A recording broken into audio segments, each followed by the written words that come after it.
ঈশ্বৰৰ প্ৰশংসা হওক। সৰ্বপ্ৰথমে সৃষ্টিকৰ্তা ঈশ্বৰক কোটি কোটিবাৰ ধন্যবাদ দিছোঁ।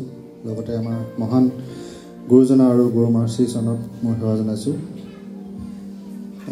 মই আজি কিছু মাহৰ আগতে সকলোৰে আগতে এটা পাপ স্বীকাৰ কৰিছিলোঁ যে কিদৰে মই ঈশ্বৰক যি প্ৰতিশ্ৰুতি দিছিলোঁ যে মই দশমাংশ দিম বুলি, আৰু পিছত যেতিয়া নিদিয়া হৈ গ'লোঁ, কিদৰে ঈশ্বৰে মোৰ অৱস্থা তাৰমানে আৰ্থিকভাৱে একেবাৰে মই জুৰুলা হৈ গ'লোঁ।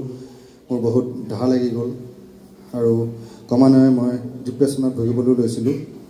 কিন্তু যেতিয়া ইয়াত মই পাপ স্বীকাৰ কৰিলোঁ আৰু ঈশ্বৰৰ ওচৰত ক্ৰদন কৰিছিলোঁ, প্ৰাৰ্থনা কৰিছিলোঁ, হে প্ৰভু, যে মই ইউবৰ নিচিনা মই ধাৰ্মিক নহয় বা গুৰুজনৰ নিচিনা মই ধাৰ্মিক নহয়, কিন্তু তথাপিও মই তোমাক মই বিশ্বাস কৰোঁ আৰু তোমাৰ নামতে যিহেতু মই প্ৰাৰ্থনা কৰিছোঁ, তুমি যেনেকৈ ইউবক আশীৰ্বাদ কৰিলা সেইদৰে প্ৰভু মোকো আশীৰ্বাদ কৰা আৰু মোক পুনৰ সেই আগৰ নিচিনাকৈ এটা মোক চাকৰি তুমি যুগুত কৰি দিয়া।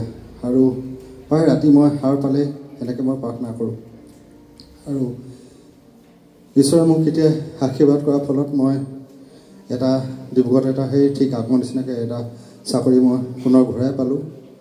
আৰু অহাকালি মোৰ সেই চাকৰি জইনিং আছে। সেই এটা মোৰ ঈশ্বৰে যে মোক ক্ষমা কৰিলে সেই মোৰ এটা সাক্ষ্য।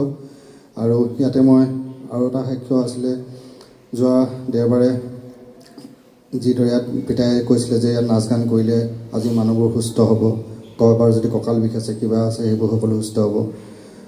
মই ইয়াত থাকোঁতে গম পোৱা নাছিলোঁ যে মই ঈশ্বৰৰ পৰা কিবা আশীৰ্বাদ এটা পাইছোঁ। কিন্তু যেতিয়া মই স্কুটিখন চলাই মই ঘৰলৈ গৈ আছোঁ, বহুত দূৰ যোৱাৰ পাছত ভাবিছোঁ মই আজি দেখোন স্কুটিখন যেতিয়া চলাই গৈছোঁ বেলেগ আনকালে যেনেকুৱা এটা অৱস্থা হেৰি হয় সেইটো লগা নাই, অলপ ৰাজহাল খুচি খুচি ধৰা নিচিনা লাগে।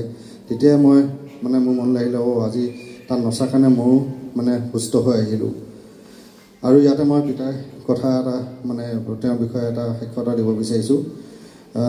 মই সেই যেতিয়া মোৰ অৱস্থা পাতি বেয়া আছিলে তেতিয়া মই অলপ পইচা পাইছিলোঁ। তেতিয়া মই পিতাইক মই তাৰে 27,000 এটা মই পিতাইলৈ আগবঢ়াইছিলোঁ। মই সাক্ষ্যটো এইটো কাৰণে দিছোঁ, বহুতে পিতাইৰ ওপৰত অভিযোগ দিয়ে যে তেওঁ টকা পইচাৰ কাৰণে এইবিলাক কৰি আছে। কিন্তু আপোনালোকে বিশ্বাস কৰক, তেওঁ 27,000 এটকা পইচা তেওঁ নল'লে।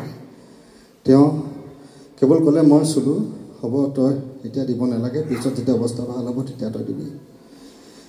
সেইটো তেওঁ মোক ইমান মোৰ মনটো বুজি পাই তেওঁ মোক ইমান যে মৰম কৰি পেলাই যে সেইখিনি মোক যে আশীৰ্বাদ কৰিলে, সেইকাৰণে মই তেওঁ সেই উপকাৰ কেতিয়াও পাহৰিব নোৱাৰোঁ। এই মোৰ সাক্ষ্য। ধন্যবাদ। Praise the lord.